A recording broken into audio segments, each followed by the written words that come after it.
فأعوذ بالله من الشيطان الرجيم. بسم الله الرحمن الرحيم. قد أفلح من تزكى وذكر اسم ربه فصلى بل تؤثرون الحياة الدنيا والآخرة خير وأبقى. وقال رسول الله صلى الله عليه وسلم: من أحب سنتي فقد أحبني ومن أحبني كان معي في الجنة، أو كما قال عليه الصلاة والسلام. اللهم صل على محمد وعلى آل محمد كما صليت على إبراهيم وعلى آل إبراهيم إنك حميد مجيد. اللهم بارك على محمد وعلى آل محمد كما باركت على إبراهيم وعلى آل إبراهيم إنك حميد مجيد. ঋষি কুরআন সুন্নাহ সংরক্ষণ পরিষদ কৃত আজকের এই তাফসিরুল কুরআন মহাসম্মেলনের মহামান্য সভাপতি সাহেব, উপস্থিত মুআজ্জাজ মুকাররম উলামায়ে কেরাম, বিভিন্ন এলাকা থেকে আগত সর্বস্তরের মুসল্লিয়ানে কেরাম, সময় স্বল্প, এই জন্য ক্ষুদ্র সংক্ষিপ্ত আর সংক্ষিপ্ত আকারেই আমার তিলাওয়াতকৃত আয়াত এবং পাঠকৃত হাদিসকে সামনে রেখে কিছু কথা বলার আশা রাখি। ওমা তৌফিক ইল্লা বিল্লাহ। হাদিস শরীফে আল্লাহর নবী সাল্লাল্লাহু আলাইহি ওয়াসাল্লাম বলেন: মান আহাব্বা সুন্নতি ফাকাদ আহাব্বানি ওয়া মান আহাব্বানি কানা মাই ফিল জান্নাহ।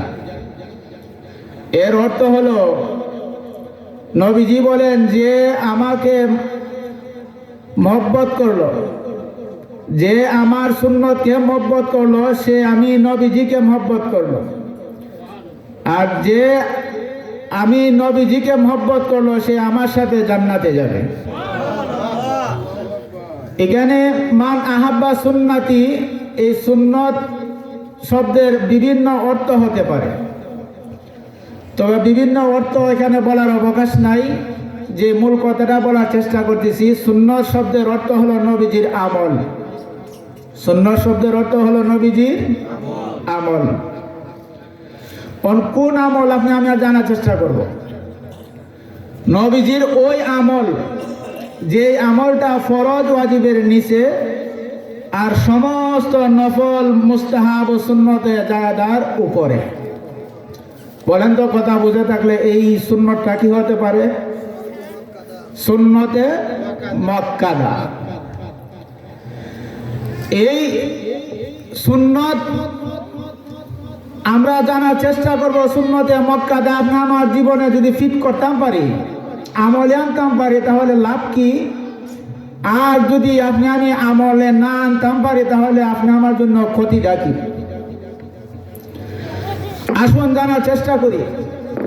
বিশ্বনবী মুহাম্মদুর রাসূলুল্লাহ সাল্লাল্লাহু আলাইহি ওয়াসাল্লাম বলেন, আমার উম্মতের মধ্যে যে সমস্ত উম্মতেরা নিয়মিতভাবে আমার সুন্নতে মুআক্কাদার উপর আমল করবে, কাল হাসরের ময়দানে আমার উম্মত যে বাজারা যখন হাসরের ময়দানে আটকা পড়ে যাবে, তখন আমি নবীজির পক্ষ থেকে ওই উম্মতে খাস সুপারিশ সে পাবে। নবীজি কি বলেছে? যে আমার দেয়া এই সুন্নতে মুআক্কাদার উপর যারা নিয়মিতভাবে আমল করবে, হাসরের ময়দানে কোনো উম্মত যখন আল্লাহর কাছে দরাশায়ী হয়ে যাবে, পাকড়াও হয়ে যাবে, তখন আল্লাহর নবীর পক্ষ থেকে বেশি খাস সুপারিশ সে পাবে। পক্ষান্তরে যেই উম্মত সুন্নতে মক্কাদার উপর আমল করে না, সুন্নতে মক্কাদারকে বর্জন করে চলে, নবীজি বলেন সে যত চেঁচামেচি করুক আর আকাশ পাতা চিৎকার দেখ না কেন, সে আমি নবীজির সুপারিশ সে পাবে না। আমি আপনাদেরকে জিজ্ঞাসা করি সাহেবারা, বলেন হাসরের ময়দানে নবীজির সুপারিশ পেতে চান না চান না? চাইলে সুন্নতে মক্কাদার উপর আমল করে না না করে? এখন বলেন যদি আমল করে সুপারিশ পেতে চান, তাহলে এই কনকনে শীতের মধ্যে ফজরের 2 রাকাত ফরজ নামাজের আগে 2 রাকাত সুন্নতে মক্কাদা নামাজ আসেনি? এই সুন্নতে মক্কাদার উপর যদি আপনি আমি আমল করতে পারি, তবেই নবীজির পক্ষ হতে তত বেশি খাস সুপারিশ আপনি আমি পাব। পক্ষান্তরে যদি এই কনকনে শীতের মধ্যে লেপের তলে আরাম নিয়ে ঘুমিয়ে পড়ি, বলেন তথাপিও কি নবীজির সুপারিশ আপনি আমার কপালে জুটবে? জুটবে না। বুঝলে অল্প কথাই হয়, আর না বুঝলে সারা দুনিয়ার ওয়াজ করলেও কোনো ফায়দা নাই। এখন বোঝার চেষ্টা করি, নবীজির পক্ষ হতে বিভিন্ন জায়গায় সুন্নতে মক্কাদা রয়েছে। একটা বললাম ফজরের 2 রাকাত ফরজ নামাজের আগে 2 রাকাত সুন্নতে মক্কাদা। এরকম ভাবে জোহরের 4 রাকাত ফরজ নামাজের আগে 4 রাকাত সুন্নতে মক্কাদা আছে। জোহরের 4 রাকাত ফরজ নামাজের পরে আবার 2 রাকাত সুন্নতে মক্কাদা আছে। কয় রাকাত হইল কইনেন? 6 রাকাত। ফজরের 2 রাকাত 8 রাকাত। মাগরিবের 3 রাকাত ফরজ নামাজের পরে আবার 2 রাকাত সুন্নতে মক্কাদা আছে, 10 রাকাত। এশার 4 রাকাত ফরজ নামাজের পর আবার 2 রাকাত সুন্নতে মক্কাদা আছে, 12 রাকাত। জুম্মার নামাজের দিন 2 রাকাত ফরজ নামাজের আগে, জুম্মার নামাজের যে 2 রাকাত ফরজ নামাজের আগে 4 রাকাত সুন্নতে মক্কাদা আছে। আবার জুম্মার নামাজের পরেও 4 রাকাত সুন্নতে মক্কাদা আছে। কয় রাকাত হইল? 20 রাকাত নামাজের মধ্যে সুন্নতে মক্কাদা। এখন আমি আপনাদেরকে জিজ্ঞাসা করি, বলেন নবীজির যে উম্মতেরা তথা ফরজ নামাজের উপর আমল করে না, ওই উম্মতের পক্ষে কি এই সুন্নতে মক্কাদার উপর আমল করা সম্ভব? কাদের পক্ষে সম্ভব? যারা ফরজের উপর আমল করে ওই সমস্ত উম্মত বা আল্লাহর বান্দারা তথা ওই সুন্নতে মক্কাদার উপর আমল করা সম্ভব। কিন্তু যে ফজরের ফরজ নামাজ পড়ে না, জোহরের 4 রাকাত ফরজ নামাজ পড়ে না, আসরের 4 রাকাত ফরজ নামাজ পড়ে না, মাগরিবের 3 রাকাত ফরজ নামাজ পড়ে না, এশারের 4 রাকাত ফরজ নামাজ পড়ে না, এশারের 3 রাকাত বিতির নামাজও পড়ে না, বলেন ওই উম্মতের দ্বারা কি সুন্নতে মক্কাদা আমল করা সম্ভব? সম্ভব নয়। যে ব্যক্তি ফরজ নামাজ ছেড়ে দেয়, যে ব্যক্তি ওয়াজিব নামাজ ছেড়ে দেয়, ওই ব্যক্তি তো সুন্নতে মক্কাদার আশাই করা যায় না। আর যেই উম্মতের মধ্যে সুন্নতে মক্কাদার আমল হবে না, ওই উম্মত কথা যত আকাশ পাতা চিৎকার দেখ না কেন যে আমি নবীর উম্মত আর আমি নবীর বড় আশেক আর আমি নবীর বড় প্রেমিক, ওই আকাশ পাতা চিৎকারে নবীর পুরো আসে যায় না।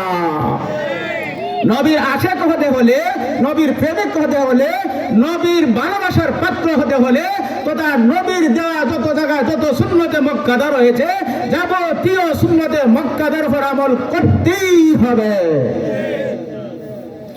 যদি আপনি আমি করি, পরকালে কি হবে? নবীজির সুপারিশ পাবো। আর যদি কপাল ফুরা হয় সুন্নতে মক্কাদার উপর আমল করি না, তাহলে আকাশ পাতা চিৎকারে কোনো আসে যায় না। এখন আসুন অল্প সময়ে নবীজির আরেকটা আমল আছে সুন্নতে জায়েদা। সুন্নতে জায়েদা অল্প সময় বলবো, কারণ আগেই বলছি সময় স্বল্প। বিশ্বনবী মুহাম্মদুর রাসূলুল্লাহ সাল্লাল্লাহু আলাইহি ওয়াসাল্লাম বলেন, আমার উম্মতের মধ্যে যেই উম্মত ধারাবাহিকভাবে আগে 4টা কাজ করে সুন্নতে জায়েদার উপর যত বেশি আমল করবে ওই উম্মতটা আল্লাহর দরবারে তত বড় ওলি হবে। এর আগে জানা দরকার 4টা আমল কি কি, আপনারা জানতে ইচ্ছুক নেই? 1 নম্বর আমল, আল্লাহ তাআলার পক্ষ থেকে দেওয়া যাবতীয় ফরজের উপর আমল করতে হবে। 2 নম্বর, আল্লাহ তাআলার পক্ষ হতে দেওয়া যত ওয়াজিব আমল আছে সমস্ত ওয়াজিব আমলের উপর আমল করতে হবে। 3 নম্বর, আল্লাহ তাআলার যত নিষেধাবলী আছে, যত নিষেধাবলী, একটা না বহু বছর, চুরি কইরো না, ডাকাতি কইরো না, জিনা ব্যভিচার কইরো না, মিথ্যা সাক্ষী দিও না, অপরের মাল জবরদখল কইরো না, সুদ খাইও না, ঘুষ খাইও না, আসেনি? যাবতীয় নিষেধাবলীর থেকে বাঁচিয়ে আসে চলে। 4 নম্বর, নবীজির দেওয়া তথা সুন্নতে মুআক্কাদার উপর আমল করে। এই 4টা কাজ ধারাবাহিকভাবে করার পর বিশ্বনবী বলেন, আমার যে উম্মত তথা সুন্নতে জায়েদার উপর যত বেশি আমল করবে আল্লাহর দরবারে ওই মানুষটা তত বড় ওলি হবে। কিন্তু আপনি আমার সমাজে অলির কোনো শেষ নাই। বোঝা যায় কিনা মেরা গাছের গুড়া পারলেই বস্তা বরণ যায়, কিন্তু সত্যিকার অর্থে কষ্টি পাথরে যদি আপনি বসান যে ধাতুটা খাঁটি না অখাঁটি, তাহলে ও যেরকম ভাবে আপনার স্বর্ণ পদার্থটা মানে পরিচয় পাওয়া যায়, ঠিক তেমনি ভাবে এই ফরমার মধ্যে যখন আপনি ফালাইবেন তখন কোন মানুষটা আল্লাহর ওলি আর কোন মানুষটা আল্লাহর ওলি না ওই কথাটাও যাচাই হয়ে যাবে। আপনি আমার সমাজে বহু পীর আছে, পীর আছে কিনা? এখন বলেন এটা হলো আপনার ফরমার মধ্যে আপনি যাচাই করবেন। যেই পীরের যাবতীয় ফরজের উপর আমল থাকে, যেই পীরের যাবতীয় ওয়াজিবের উপর আমল থাকে, যেই পীরের যাবতীয় আল্লাহর নিষেধাবলী মানিয়া চলে, যেই পীরে আল্লাহ রাসূল সাল্লাল্লাহু আলাইহি সাল্লামের দেওয়া সুন্নতে মুআক্কাদার উপর আমল করে আর বাদ বাকি সময় তথা সুন্নতে জায়েদার উপর আমল করে, ওই পীর বুঝবেন খাঁটি পীর। কিন্তু আপনি আমার সমাজে বহু পীর আছে, পীর সে ফজরের নামাজই পড়ে না। সুন্নতে মুআক্কাদার আমল তো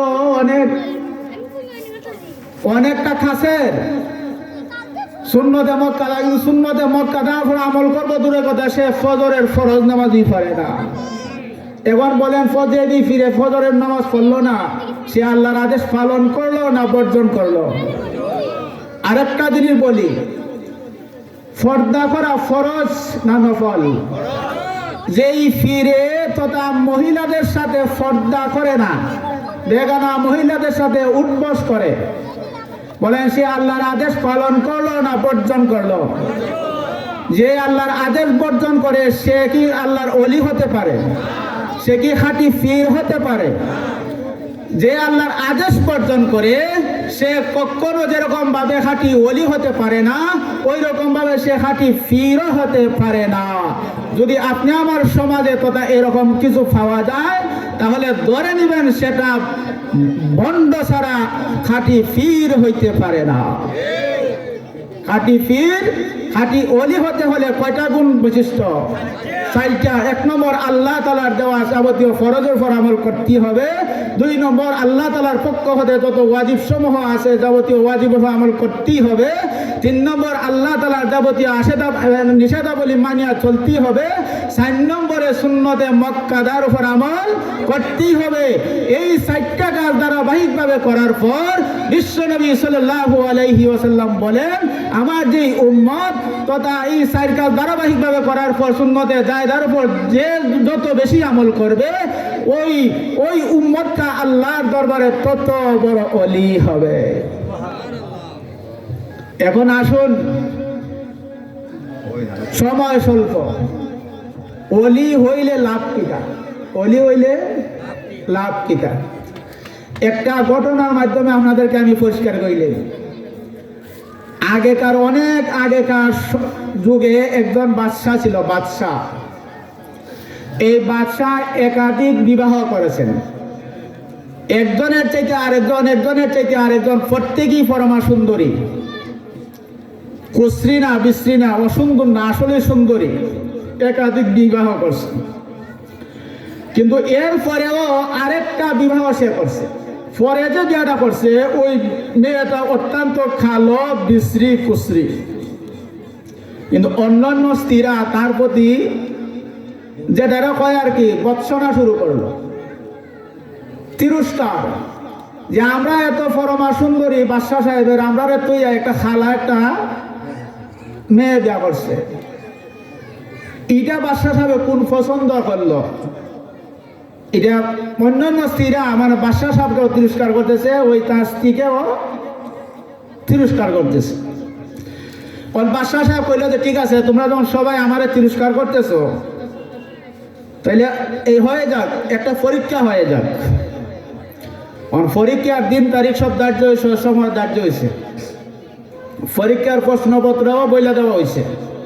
প্রশ্নপত্র হইল আগামী অত তারিখ, রোজ অমুক বার, এতটা সময় পরীক্ষা হবে। পরীক্ষা হইল আমার কাছে যে যেটা চাইব আমি তারে সেটা দিতে থাকবো। এখন উপস্থিত পরীক্ষার সময় হয়ে গেল। একজনে কইতেছে যে আমার হবিগঞ্জ শহরের মধ্যে 2টা বাসা দেও, নেও তোমাকে বাসা দিলাম। কেউ বললো আমাকে টাকা দেও, নেও টাকা দিলাম। কেউ বললো আমাকে অলঙ্কার আদি দেও, নেও তোমাকে দিলাম। কেউ বললো আমাকে কাপড় চোপড় দেও, নেও তোমাকে দিলাম। অর্থাৎ যে যেটা চাইতেছে সেটাই বাদশাহ সাহেব দিতেছে। কিন্তু বাদশাহ সাহেবের কাছে ওই যে পরে মানে বিশ্রী মহিলাটার বিয়ে করছে, সে কিছু চায়ও না, কিছু নেয়ও না। অন্যান্যরা বলতে লাগলো, বাদশাহ সাহেব দেখছি না আপনি যে বিয়ে করছেন সে কত বড় বোকা, তার চৌকে দেখতেছে আমরা যে যেটা চাইতেছি সেটা আপনি দিতেছেন, কিন্তু হে যে আমার কাছে কিছু চাইব ওই বুদ্ধিটাও তার কাছে নেই। কিন্তু আপনি তার মহব্বত করেন, আপনি তার কি করেন? মহব্বত করেন। বাদশাহ সাহেব একটা সুযোগ পাইছে নি, ওই বেকলটা, তুই তো চৌকের সামনে দেখতেছ যে যেটা চাইতেছে আমি সেটাই মঞ্জুর করতেছি, তুই যে কিছু চাস না কিছু নেছ না, এটা তো বুঝলাম না বুঝতা। বাদশাহ সাহেব শুনুন, আপনি যখন আমাকে জিজ্ঞাসাই করছেন আমার বলন লাগে, কারণ যে ঢাকা শহরে বাসা পছন্দ করে তারে আপনি বাসা দিচ্ছেন, যে হবিগঞ্জ শহরে বাসা পছন্দ করে তারে আপনি বাসা দিচ্ছেন, যে বা 10 কানে জমি পছন্দ করে তাকে আপনি জমি দিচ্ছেন, যে অলঙ্কার আদি পছন্দ করে তাকে আপনি অলঙ্কার আদি দিচ্ছেন, যে কাপড় চোপড় পছন্দ করে তাকে আপনি কাপড় চোপড় দিচ্ছেন। কিন্তু আমি তো এগুলা কিচ্ছুই পছন্দ করি না, আমি তো পছন্দ করি আপনারে।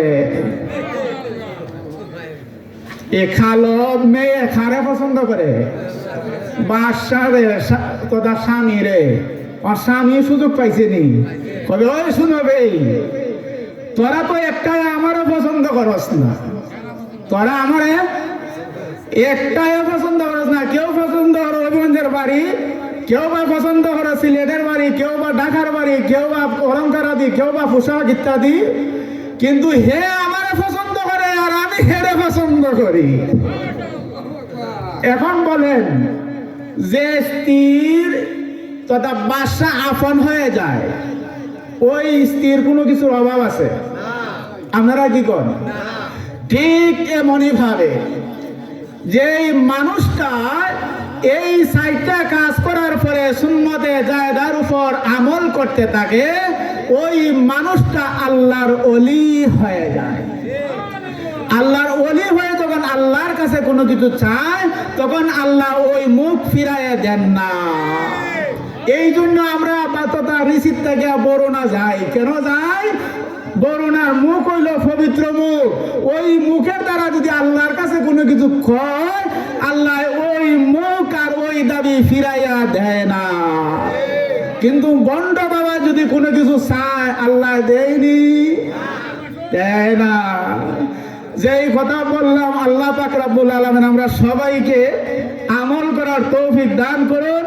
ওয়া আখিরি দাওয়ানা আনিল হামদুলিল্লাহি রাব্বিল আলামিন।